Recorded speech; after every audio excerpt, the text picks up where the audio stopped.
मध्य प्रदेश के दमोह जिले में शादी समारोह से लाखों रुपए की ज्वेलरी के साथ साथ रुपयों से भरा सूटकेस चुरा कर फरार हुए चोर खुद ही हादसे का शिकार हो गए। सूटकेस चुराकर कार से फरार हुए चोरों का कुछ ही दूरी पर जाकर एक्सीडेंट हो गया। हादसे में एक शख्स की मौके पर मौत हो गई, जबकि दो चोरों को पुलिस ने दबोच लिया। मामला देहात थाना इलाके के अंतर्गत आने वाली जबलपुर नाका चौकी क्षेत्र का है। यहाँ स्थित राधिका पैलेस गार्डन में सेठ परिवार में शादी का संगीत समारोह चल रहा था। इस दौरान करीब 50 लाख के आभूषण से भरा एक सूटकेस लेकर 7 चोर फरार हो गए, लेकिन कुछ दूरी पर जाकर ही चोरों की कार हादसे की शिकार हो गई। बताया जा रहा है कि कार में कुल 4 चोर सवार थे। इनमें से एक की सड़क हादसे में मौत हो गई, जबकि दो को पुलिस ने गिरफ्तार कर लिया। वहीं एक चोर मौके से फरार हो गया। हादसा मैरिज गार्डन से तकरीबन 30 किलोमीटर दूर घाट पेपरिया के पास हुआ। चोरों की अल्टो कार दुर्घटनाग्रस्त हुई थी। हालांकि पुलिस ने चोरी गया लाल सूटकेस चोरों से जब्त कर लिया। बड़ी चोरी की खबर लगते ही पुलिस अधीक्षक सुरकीर्ति सोमवंशी कोतवाली पहुंचे। उन्होंने बताया कि 7 चोर राजगढ़ जिले के कड़िया गांव के रहने वाले हैं, जो विशेष रूप से शादी समारोह में घुसकर इसी तरह की चोरियों की वारदातों को अंजाम देने में माहिर हैं। एक चोर युग सिसोदिया की मौत हो गई, वहीं अन्य दो देवेंद्र और सोनू को पुलिस ने गिरफ्तार कर लिया। हालांकि चौथा चोर पुलिस पकड़ से भाग निकला। हालांकि उसकी पहचान भी ऋतिक के रूप में कर ली गई है। फिलहाल पुलिस पकड़े गए चोरों से पूछताछ में जुटी है। शादी समारोह के बीच से 7 चोर चालाकी से लाल सूटकेस ले जाने में सफल हुए, जिसकी कुछ तस्वीरें शादी हॉल के सीसीटीवी में रिकॉर्ड हुई हैं। चोर अल्टो कार में सूटकेस लेकर फरार हुए थे।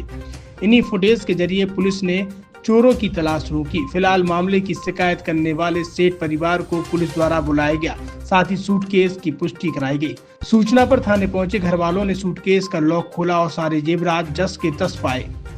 आज शाम को लगभग 8 से साढ़े 8 के बीच में दमोह देहात थाना अंतर्गत राधिका पैलेस में एक शादी के समारोह से चोरी की सूचना आई थी, जिसमें फरियादी और उनकी जो उनके रिश्तेदार थे, उन्होंने ये सूचना दी कि एक व्यक्ति ने उनके जेवरात से भरा हुआ एक बैग है, जिसको अंदर के कमरे से चोरी कर लिया है।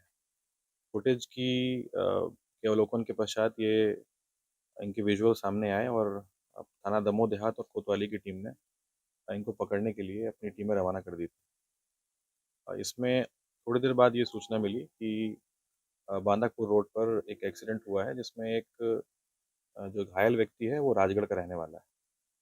इसमें अस्पताल चौकी ने तत्परता दिखाते हुए ये सूचना कोतवाली टीआई को उपलब्ध कराई और पुलिस जब हॉस्पिटल पहुंची तो वहां पर राजगढ़ के ही 2 लोग मौजूद थे और एक व्यक्ति जो है घायल अवस्था में पड़ा हुआ था।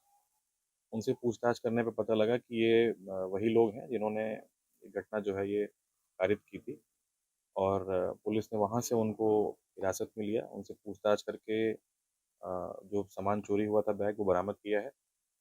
जो व्यक्ति इसमें घायल था उसकी हॉस्पिटल में डेथ हो गई है।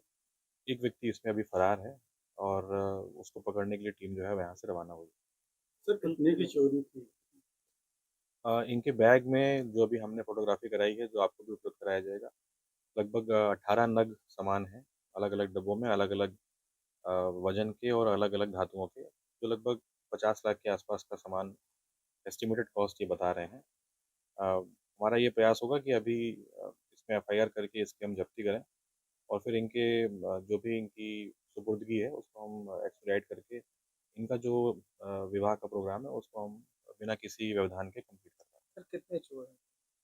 अभी हमारी हिरासत में 2 चोर हैं, जो राजगढ़ ज़िले के रहने वाले हैं। ये कड़िया गाँव के हैं, जो आदतन शादी समारोह से इस तरह के बैग चोरी करते हैं। इसमें जो आरोपी फ़रार है, वो अभी हमारी टीम उसके पीछे रवाना हुई है। होपफुली रात भर में उसको भी हम राउंड अप कर लेंगे। 2 आरोपी जो ये अपने पास आए हैं, इनके नाम हमारे पास मौजूद हैं, जो आपको अभी उपलब्ध करा दिए जाएँगे। इनका क्रिमिनल रिकॉर्ड अभी हम चेक करवा रहे हैं। राजगढ़ पुलिस से भी संपर्क हुआ है, उनको भी इनकी फ़ोटो और डिटेल्स हमने शेयर की हैं। वो भी इनके आपराधिक रिकॉर्ड को हमसे शेयर करेंगे। सर कौन-कौन से गहने? अब अब गोल्ड और चांदी के कुछ गहने हैं, चांदी के कुछ सिक्के हैं। जैसा मैंने बताया लगभग 50 लाख के आसपास का सामान है। एस्टिमेटेड कॉस्ट जो कि जो फरियादी हैं वो बता रहे हैं। अभी वो उनकी वीडियोग्राफी, उनकी लिस्टिंग और उनका जो एस्टिमेटेड प्राइस है वो हमको बताएंगे कंप्लीट करके, तो वो आप लोग को हम लोग उपलब्ध करा देंगे। सर ये बड़ी चुनौती हाँ, इसमें मैं मानता हूँ कि ये एक बड़ी घटना थी और इसमें सीएसपी, इनकी टीम, दमोह देहात की, कोतवाली की, जबलपुर नाकाटी की जो टीम थी वो तत्काल वहाँ पर मौके पर पहुंची थी। और इसमें जो अस्पताल चौकी पे हेड कांस्टेबल हैं, उनका नाम मैं भूल रहा हूँ, राजेश ठाकुर, उन्होंने तत्परता दिखाते हुए ये सेट पे पॉइंट सुना कि जो चोरी हुई है वो शायद किसी राजगढ़ की टीम ने की है। तो क्योंकि वो अस्पताल में मौजूद थे, उन्होंने लोगों से सुन रखा था कि राजगढ़ के कुछ लोग आए हुए हैं जिनका एक्सीडेंट हुआ है। उन्होंने तुरंत तत्काल टीआई कोतवाली को ये सूचना दी कि राजगढ़ के कुछ लोग यहाँ पर मौजूद हैं जिनका एक्सीडेंट हुआ है। टीआई कोतवाली तत्काल मौके पर पहुंचे और उनसे पूछताछ की, फोटो चेक की। इन सभी चीज़ों को तस्दीक करके ये पता लगा कि ये आरोपी ही हैं और उनसे हिकमत अमली से पूछताछ करने पे ये सामान की बरामदगी भी कर ली गई है। फरियादी के सामने वीडियो रिकॉर्डिंग करके बैग को खोला गया जिसका लॉक उन्हीं के पास था। उसकी वीडियो रिकॉर्डिंग भी उपलब्ध कराई गई है और अभी उसकी लिस्टिंग करा के टोटल कॉस्ट जो है वो निकाली जा रही है। सर जेवरात को लेकर डॉक्यूमेंट्स की कैसे है। अब जितने डॉक्यूमेंट्स वो उपलब्ध कराएंगे उस हिसाब से आगे कार्रवाई की जाएगी। सर जो वो कैसे सुराग लगा था कि इतना सारा जेवर यहाँ है? आमतौर पर ये जो राजगढ़ के कड़िया सासी जो गैंग वाले लोग होते हैं, ये बहुत रेकी करते हैं और बड़ी शादियों में इस प्रकार की कार्रवाई करते रहते हैं। हमारे पास अभी जो राजगढ़ से सूचना आई थी कि इसमें शायद एक गाड़ी और इनके साथ थी जो तेलंगाना से घटना करके आ रही थी और रास्ते में इन्होंने यहाँ पे ये घटना कारित की है। उस संबंध में भी राजगढ़ टीम से हमारी बात हो रही है। अगर वो कुछ और इन्फॉर्मेशन देते हैं तो हम उस घटना के संबंध में जो लोग हैं उनकी उनकी भी पतासाजी करके उनको पकड़ने का प्रयास करें। कुछ और माल भी मिला क्या? नहीं, अभी उसके अलावा कोई माल बरामद नहीं हुआ है। अभी इनकी जो गाड़ी एक्सीडेंट में एक व्यक्ति की डेथ हुई है, उससे अगर कुछ उसके तलाशी में कुछ मिलता है तो देखा जाएगा। अदरवाइज़ जो बैग चोरी हुआ था जिसकी इन्होंने सूचना दी थी वो इनको मिल गया है और अभी जो गाड़ी वहाँ पर पड़ी हुई है उसकी जब्ती होगी अलग से।